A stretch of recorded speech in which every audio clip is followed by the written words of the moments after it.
mianatra eo atongotry Jesosy isan'andro.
Miarabantsika tsirairay avy indray amin'ity alarobia ity tonga eto amin'ny Lesona ho an'ny lehibe indray isika ka dia tia am-piandohana ary dia mirary ny soa indrindra ho anao sahady mba hombany fitahian'ny tompo sy ny fahasoavany hatrany isika.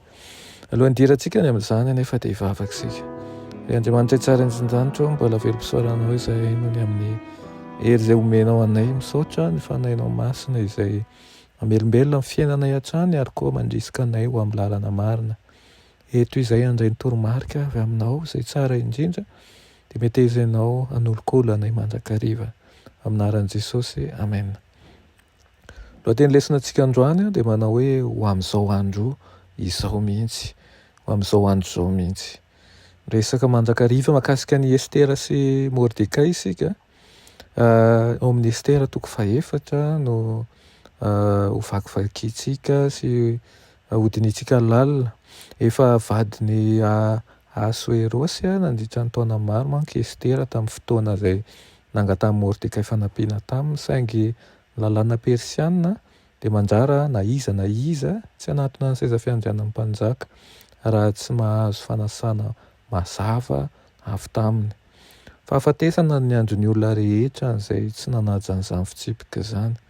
Fantatry Estera tsara izay mety hanjo azy saingy nakao amin'ny efitrano misy ny seza fiandrianan'ny mpanjaka ihany izy na dia tsy nahazo fanasana azy. Nitady an'izay hamoazana ny finoany Estera tamin'ny finoany i Mordekay. Ao amin'ireo teny nataon'ny Mordekay tamin'ny Estera no ivon'ny bokin'ny Estera manao hoe aza manao anakampo fa ho afaka mihoatra noho ny jiosy rehetra ianao izy saingy ao an-tranon'ny mpanjaka.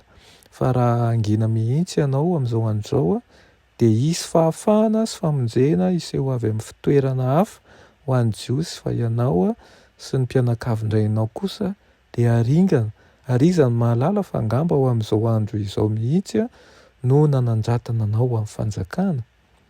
Hitantsika izao amin'ny Estera toko 4:17 no zahatoetra ny finoan'i Estera rehefa nofo azon'ny Mordekay tao am-pony ny fitiavany ny vahoakany. Tsy nisy olona nahalala fa jiosy izy, afa-tsy Mordekay. Ary rehefa nanapa-kevitra ny hiditra an-tsehatra izy dia tsy nisalasala ny hanao vivery ainy.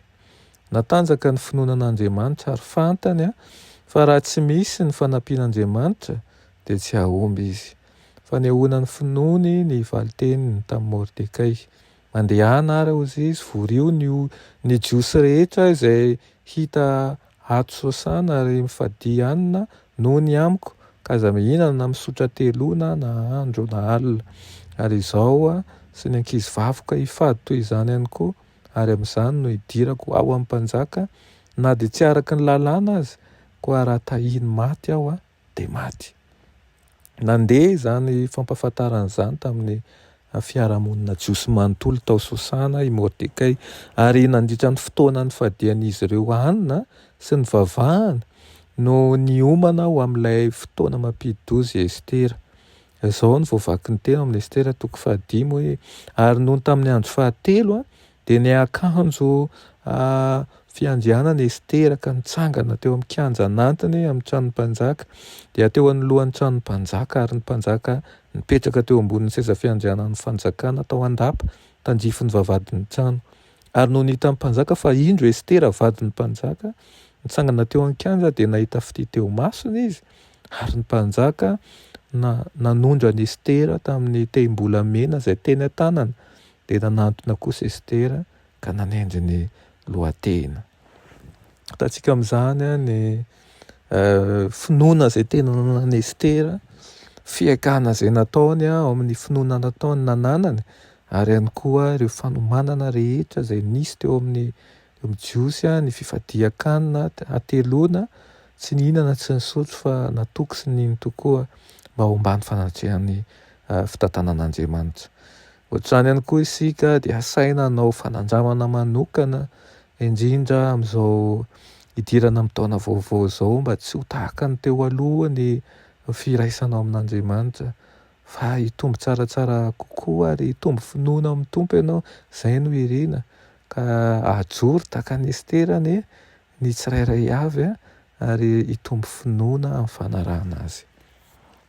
Mivavaka isika ry irainay tsara ny an-danitra, mbola misaotra anao ny amin'ny izany lesona omenao anay io izany, dia mangataka aminao izay mba mindranao fo, satria dia tena kely tokoa ny finoanay, be fisalasalana, ary na ny fehezanteny rehetra avoakanay ary dia mampiseho fa kely tokoa ny fahatokena ianao. Dia mangataka ny fanahinao masina izay mba hiasa ao anatinay tsirairay avy, ampitombo an'izany hatrany, ka ianao rery anay no reharehanay. Amin'ny anaran'i Jesosy, amen.